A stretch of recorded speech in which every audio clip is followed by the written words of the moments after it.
Olá, este é o terceiro vídeo do programa Álvaro Ottoni, 41 anos de literatura, na realidade 40 anos, mas agora já são 41, que foi contemplado pelo Cultura nas Redes, no edital, da Secretaria Estadual de Cultura, do Rio de Janeiro, Cultura nas Redes 2. Esse terceiro vídeo tem o meu tema de workshop que desenvolvo nesse todo tempo de estrada literária, com meus 30 livros e com oficinas de contação de história, e esse workshop, cujo tema é o afeto e olhar na educação e a arte milenar da contação de histórias. Então, é esse tema que eu vou fazer uma pequena abordagem, sobre a importância do afeto e do olhar na educação.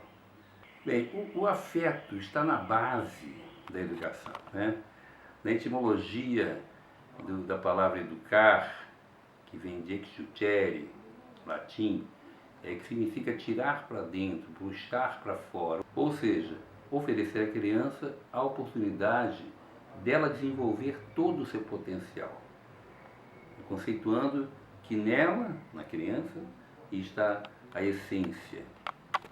Isso é afeto, isso é uma postura afetuosa. Afeto na educação é esse compromisso em professores e pais em ser cuidante, crítico e criativo. Cuidante é saber se dar, e se dar com imenso prazer. Crítico, tirar as máscaras das coisas, as coisas chegam assim, com algumas ideologias, Crítico é pensar sobre o conhecimento adquirido, Cada vez mais são bombardeados por uma série de conhecimentos e tendemos a pensar pouco sobre eles, nesse corre-corre que a vida nos impõe. Mas, se pensamos pouco sobre eles, corremos o sério risco de reproduzir velhas fórmulas que já estão esgotadas, ultrapassadas e que ali não cabem. Como eu posso aplicar esse conhecimento que eu adquiri na minha sala de aula? Como eu posso aplicar esse conhecimento que eu adquiri com meu filho, na formação do meu filho, na minha convivência com minha filha, enfim. Crítico, criativo e cuidante. Criativo é soltar a louca da casa, como diria Santa Teresa de Jesus, Criatividade, quer dizer, toda a sala de aula tem que ser nova, sempre, a cada dia. Essa é a postura afetiva. Todo dia tem que ser um dia novo, um beijo para quem todo dia sai da casca do ovo. O aluno não pode adivinhar como será aquela aula,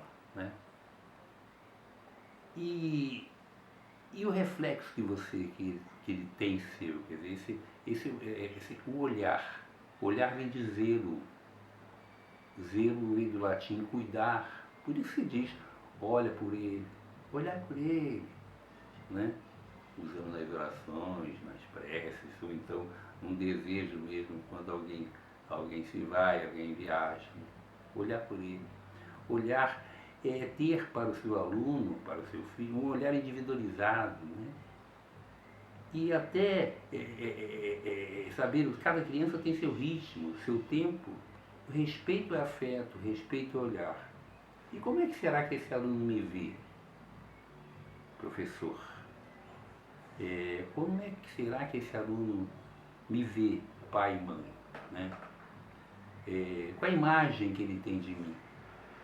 Qual é o reflexo que o meu convívio com ele provoca nele? Isso é o olhar. E olhar, tanto na raiz de pedagogia também, que vem do grego, paidós apogein, que quer dizer a criança, caminho pelo qual se segue. Então, esse acompanhamento, quer dizer, veja, você está na raiz etimológica, tanto de educar como de pedagogia, estão inseridos o afeto e o olhar, né? Acompanhar é olhar, é ir junto, é caminhar junto, é cuidar. E na arte milenar da contação de história, ela além de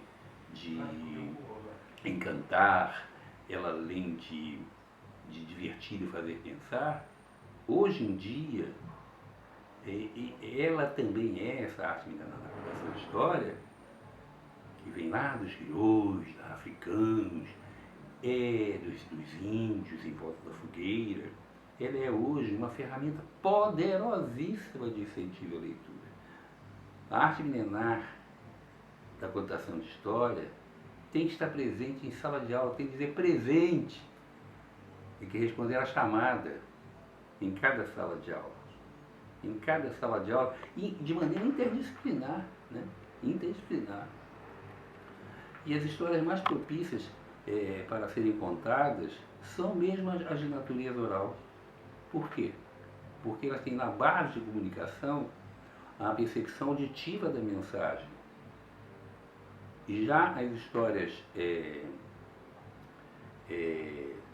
inseridas no livro, já as histórias autorais, elas estão tão no livro que a percepção é visual. Então, quando se vai contar uma história que seja autoral, como um livro meu qualquer, o Peixe que Sabia Nadar, por exemplo, que eu faz parte do meu repertório, no Trelelê Tralalá, que é o meu espetáculo de contação de história, que eu desenvolvo junto com minha filha, também atriz, contadora de história, Elisa Ottoni, eu tive que fazer uma adaptação, né? Você adapta como adapta para o teatro, né? Por exemplo, no Peixe Sabia Nadar eu tinha um personagem espetacular que eu adoro, chamado Polvo Euclides, né? Está no livro. E quando eu fui transformar na arte milenar da contação de história, adaptar, ele não coube na boca, né? Então, a escolha do tema, a escolha da faixa etária, a quem essa história vai se direcionar. E o primeiro passo é se apaixonar, né? Temos que ter um profundo amor pelo que fazemos. Mas o primeiro passo para contar uma história é se apaixonar perdidamente por ela. E existem 1000 histórias apaixonáveis, né? Se apaixonar e memorizar, né? Memorizar, eu prefiro escrever. Há pessoas que usam o espelho, outros contadores usam o gravador. Eu prefiro escrever várias vezes até memorizar bem a história que eu vou contar. E depois entra a sensibilização, onde muitos contadores pecam, que é você permitir chamar essa história de sua, tatuá-la no coração, de maneira, assim, se impregnar dela de tal forma que todos os teus sentidos possam percebê-la, né? E o corpo assim melhor comunicá-la. Então, o valor estético da narrativa, ele vem desde esse começo. Você escolher a história, se apaixonar por uma história, memorizar a história, sensibilizar, trocar com a história, perguntar até para a história: história, o que você tem para me contar, tem para me dizer? E eu perguntar para mim mesmo, eu contador, o que eu tenho para te acrescentar, para te dar a história? Trocar. Por exemplo, a história fala de um castelo. Então será a escada desse castelo, os luxos do castelo, os tapetes do castelo. No castelo tem um jardim. E o perfume das plantas. O contador tem esse poder de fazer com que o aluno, com que o ouvinte, da plateia, ele embarque nessa história, ele visualize, ele sinta até o cheirinho das plantas, ele visualiza o castelo, ele possa passear por dentro do castelo.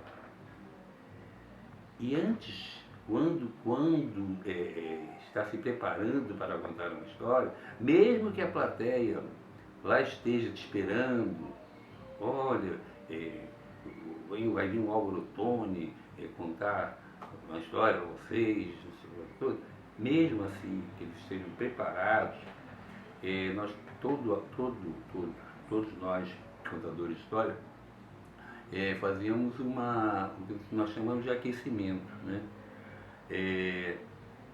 Pode ser música, parlenda,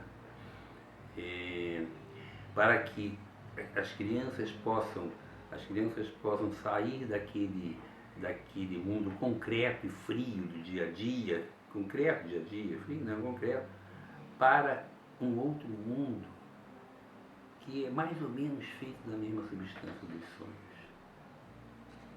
Por exemplo, um aquecimento. Quero ver quem vai adivinhar com que bicho a palavra vai rimar. Eu quero ver quem vai adivinhar com que bicho a palavra vai rimar.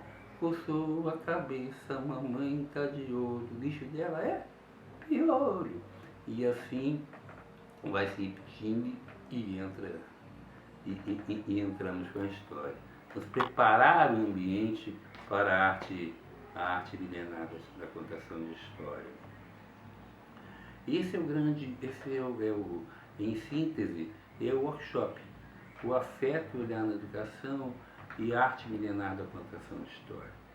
Eles caminham juntos, porque o afeto e o olhar fazem parte de todo o conjunto etimológico tanto de educar como de pedagogia. E a contação de história, nós contamos história o dia inteiro, né? Nós contamos histórias sempre. A contação de história é fundamental, a leitura é fundamental, né? Se eu leio melhor a mim, leio melhor ao outro, leio melhor a vida, eu descubro que minha ação tem consequência no outro, me levanta a autoestima, me amplia os horizontes. A leitura é tudo. E a arte milenar da contação de história, hoje, a leitura, as crianças de uma maneira geral andam muito afastadas da leitura. O Brasil tem um índice de leitura muito pequeno, né? E ainda mais com essa concorrência toda tecnológica, a arte milenar da contação de história é fundamental para despertar na criança, nos seus filhos, nos seus alunos, o prazer em ler, escrever e criar, né? Essa história que eu gostei tanto, está onde? Está no livro, né? Então, em síntese, esse o trabalho. Eu queria parabenizar a Secretaria Estadual de Cultura pela grande iniciativa que contempla e contemplou, né, tantos projetos importantes para o desenvolvimento e incentivo da nossa cultura. Muito obrigado, um beijo carinhoso.